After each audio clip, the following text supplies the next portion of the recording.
টাঙ্গাইল মির্জাপুর থানা। আমি একটা পেশাগতভাবে 2018 সালে আমি একটা প্রাইভেট সেক্টরে জবে আছি। জবটা স্টিল এখনো কন্টিনিউ করছি, বাট আমি ডিএক্সএন এ দাওয়াত পাইছিলাম 2019 সালে। ইভেন স্পন্সরও হয়েছিলাম 2019 সালে। 2019 সালে আমি স্পন্সর হয়ে আমি সিস্টেমটা সম্পর্কে এতটাই নেগেটিভ ছিলাম, যিনি আমাকে স্পন্সর করছে ওনারে দেখলে আমি অন্য দিক দিয়ে ঘুরে গেছি। ইভেন উনি আমাকে বারবার নক করতো মেসেঞ্জার, ফেসবুক বা হোয়াটসঅ্যাপে, আমি ওনাকে ব্লক করে দিয়েছিলাম বারবার নক করতে বলে বিরক্ত হয়ে।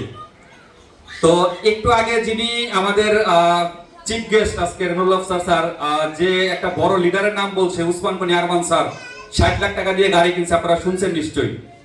এই উসমান গনি আরমান স্যার হচ্ছেন আমার বিজনেস মেন্টর। আমি ওনার দিক নির্দেশনায় এই বিজনেসটা করে যাচ্ছি। তো ওনার সাথে আমার পরিচয় হয়েছিল 2019-এই। উনিও আমাকে জুম মিটিং এ নক করতো বা বিভিন্ন সেমিনারে নক করতো, বিভিন্ন জায়গায় ব্যবসাটা স্টার্ট করতে বলতো। আমি বিরক্ত হয়ে ওনাকেও ব্লক করে দিয়েছিলাম ফেসবুক থেকে, মেসেঞ্জার থেকে। তো মানে এতটাই নেগেটিভ কেন? কারণ এর আগে এই ধরনের কোম্পানি বাংলাদেশে বহু আসছে। ইভেন আমার বাড়ির আশেপাশে অনেক মানুষকে এই ধরনের কোম্পানি ক্ষতিগ্রস্ত করছে। হয়েছে না? এই ধরনের কোম্পানি আসছে না? রিং আইডি আসছে, ইভালি আসছে, অমুক তমুক বক্কর চক্কর আছে, আমি সবার নাম নেই না। তো আমিও মনে করছি এটাও মনে হয় ওইটার মতোই। তো যার কারণে এই সিস্টেমটা সম্পর্কে নেগেটিভ ছিলাম। কিন্তু আমি যখন 2018 সালে জব করি, আমার বয়সটা এখন 26-27 বছর বয়স। তখন আমার বয়স আরো কম ছিল। ইভেন আমার স্টার্টিং স্যালারিটাও ভালো ছিল।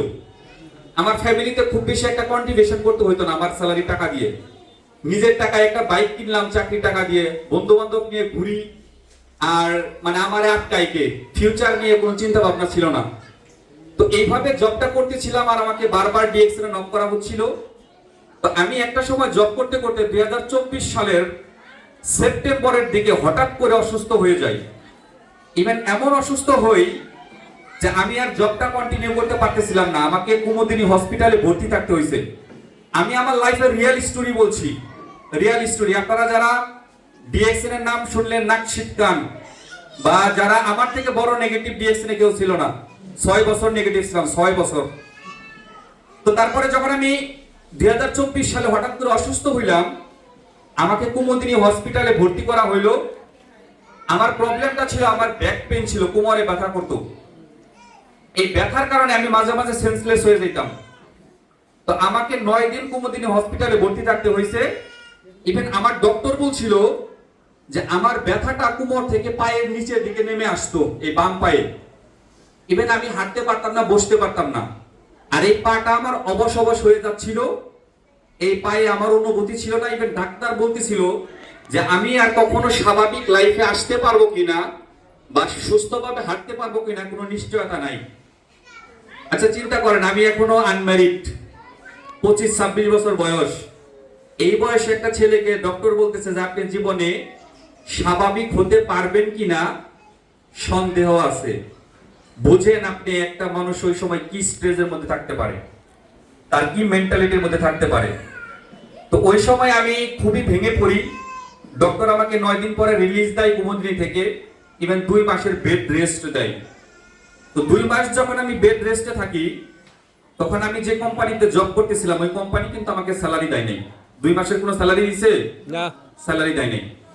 2 মাস নিজের টাকা দিয়ে ট্রিটমেন্ট করেই। আর ওই সময় আমি চিন্তা করি যে আমি যদি আর জবটা কন্টিনিউ করতে না পারি, অথবা আমার অসুস্থতার জন্য যদি আমি আর স্বাভাবিকভাবে হাঁটতেও না পারি, ছেলে মানুষ যেহেতু কিছু না কিছু তো করতে হবে নাকি, কিছু না কিছু করে কিন্তু খেতে হবে। তো চিন্তা করলাম দেখি এই ডিএক্সএন এর মধ্যে কি আছে। যেহেতু বাড়িতে অবসর আছি, বেড রেস্টে আছি, এই ডিএক্সএন স্টাডি করলাম। ডিএক্সএন এর স্টাডি করার পরে আমি দেখলাম এই কোম্পানিটা এস্টাবলিশ, ইভেন এইখানে ফিউচার আছে। ইভেন ওয়ার্ল্ডের 200 কান্ট্রিতে বিজনেস করে। ইভেন এখান থেকে অনেক মানুষের লাইফ পরিবর্তন হয়েছে। তা আমার কাছে তখন মনে হইলো যে 2019 সালে স্পন্সর হইলাম, কাজটা যদি শুরু করতাম আজকে আমার লাইফটা অন্য জায়গায় চলে যেতে পারতো। তো যেহেতু 5টা বছর সময় নষ্ট হয়েছে, আর সময় নষ্ট করা যাবে না, আমাকে সিদ্ধান্ত নিয়ে কাজ করতে হবে। আমি স্ট্রং একটা মাইন্ডসেট আপ করলাম যে আমি সুস্থ হব কিনা জানি না, আমি সুস্থ হইলে চাকরি করতে পারবো কিনা সেটাও আমি জানি না, বাট ডিএক্সএন যে আমি করব এটা আমি সিদ্ধান্ত নিয়েছিলাম ওই সময়। আমি আর ছাড়বো না। তো এই সিদ্ধান্ত থেকে কাজ শুরু করা, তারপরে হচ্ছে আমার প্রোডাক্ট ইউজ করা, আর আমার অসুস্থতার পাশাপাশি মেডিসিন ট্রিটমেন্ট প্লাস এই প্রোডাক্ট আমাকে সুস্থ করতে খুবই সহায়তা করে। ইভেন আমি 2 থেকে 2.5 মাসের মধ্যে সুস্থ হয়ে যাই। ইভেন আমি জবে ব্যাক করি, জবের পাশাপাশি আমি বিজনেসটা শুরু করে 3 মাস স্টার এজেন্ট কমপ্লিট করছি। 3 মাস আমি 7 মাস স্টার রুবি কমপ্লিট করছি, 7 মাস আমি 11 মাস স্টার ডায়মন্ড কমপ্লিট করছি, 11 মাস ইভেন তাও পার্ট টাইম করে জবের পাশাপাশি। তো এখন আমার কথা হচ্ছে, আমি যখন বিজনেসটা শুরু করছিলাম তখন আমার 173 টাকা বোনাস ছিল। 173 টাকা বোনাস নিয়ে আমি বিজনেসটা স্টার্ট করছিলাম, কিন্তু যখন আমি ডায়মন্ড হই আমার ডায়মন্ড বোনাস ছিল 55,696 টাকা 72 পয়সা। কিন্তু এই ইনকামটা আমার জব সেক্টর যদি আমি এখন ছেড়ে দেই আমার ইনকাম কিন্তু বন্ধ, কারণ 2 মাস অসুস্থ ছিলাম, ইনকাম বন্ধ ছিল। কিন্তু ডিএক্সএন সিস্টেমে আমি এই 17-18 মাস আমার এই বয়স ডিএক্সএনে, এই 18 মাস বয়সে আমি যে একটা সিস্টেম তৈরি করছি, আমি যে একটা নেটওয়ার্ক তৈরি করছি, আমি যে একটা টিম তৈরি করছি, এখন যদি আমি কথার কথা ডিএক্সএন ছেড়ে দেই আমার ইনকাম কি আর বন্ধ আছে? এই ইনকাম কি আর কেউ থামাইতে পারবে? তার মানে ডিএক্সএন যে আমাদের একটা ফিউচার আছে, ডিএক্সএন এর আমাদের একটা ক্যারিয়ার আছে, এটা কিন্তু আর এটা মানে এটা নিয়ে আর সন্দেহ করার কোনো জায়গা নাই। ডিএক্সএন একটা এস্টাবলিশ কোম্পানি, এখান থেকে মানুষের লাইফ চেঞ্জ করা যায়। আজকে অসংখ্য এক্সাম্পল আপনারা দেখছেন। ইভেন আমরা ডিএক্সএন টাঙ্গাইলে একটু পিছিয়ে আছি, আমাদের টাঙ্গাইলে বড় কোনো লিডার নাই। আমি আপনাদেরকে কমিটমেন্ট করে যাচ্ছি, নেক্সট টাঙ্গাইলে যদি কোনো বিগ লিডার তৈরি হয় সেটা এই রামপ্রসাদ তৈরি হবে। চ্যালেঞ্জ,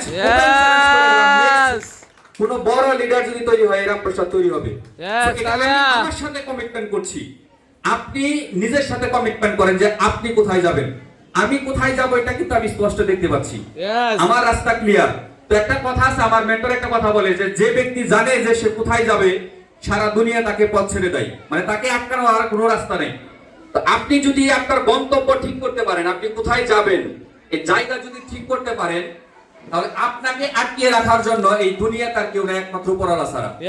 তো সিদ্ধান্ত নেন, সিদ্ধান্তটা স্ট্রংলি নিতে হবে। আজকে নিছেন, সকালে আবার এই সিদ্ধান্ত ভুলে গেছেন। আজকে এই যে একটা ট্রেনিং করছেন, ভিতরে খুব চার্জ নিছেন, একদম ডিরেকশনে ফাটাই ফেলবো, টপ হবো, এই হবো সেই হবো, 7 দিন পরে ফোন ধরেন না। এই সিদ্ধান্ত নিয়েন না, মোটিভেশন নিবেন না।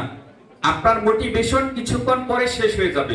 মোটিভেশন হচ্ছে ফোনে চার্জের মতো, মানে ফোনে চার্জ দিলে যেমন কিছুক্ষণ পর পর আস্তে আস্তে চার্জ করতে থাকে, মোটিভেশন হচ্ছে চার্জের মতো, কিছুক্ষণ পর আস্তে আস্তে কমতে থাকবে, ইভেন আপনি জিরো হয়ে যাবে, লো হয়ে যাবে। কিন্তু আপনাকে বিজনেসে টিকে থাকতে হইলে বা সফল হইতে হইলে আপনাকে যে জিনিসটা করতে হবে সেটা হচ্ছে মাইন্ড সেট আপ করতে হবে এবং স্ট্রং ডিসিশন নিতে হবে, যেটা আপনাকে কোনো কারণে আপনার ডিসিশন থেকে, আপনার লক্ষ্য থেকে আপনাকে সরাইতে না পারে। এটার জন্য আপনাকে ধারাবাহিক থাকতে হবে, কন্টিনিউ কাজের প্রসেস থাকতে হবে। সো মোটিভেশন নিয়ে কাজ করে আপনি আগাইতে পারবেন না, আপনাকে নিতে হবে স্ট্রং মাইন্ড সেট আপ। এই মাইন্ড সেট আপটা করেন, ইনশাআল্লাহ আপনি সামনে আসতে পারবেন। আমি একটা সময় কোনো না কোনো সময় একদম পিছনের চেয়ারে বসতাম, পিছনের চেয়ারে বসে একটা সিদ্ধান্ত নিছি, আজকে আমার জন্য সামনের চেয়ার থাকে। তো আপনারা যারা পিছনে আছেন আপনাদের জন্য সামনের চেয়ারগুলো রেডি আছে। আপনি কবে আসবেন এই ডেটটা আপনি ঠিক করবেন, এই ডেট আপনি ছাড়া অন্য কেউ ঠিক করতে পারবে না। সো আপনার লক্ষ্য আপনি ঠিক করেন। আপনার জন্য শুভকামনা, আমার জন্য সবাই দোয়া করবেন, আমার টিমের জন্য সবাই দোয়া করবেন। সবাই ভালো থাকেন, সুস্থ থাকেন, ডিএক্সএন এর সাথে থাকেন। Good morning DXN. অসংখ্য ধন্যবাদ।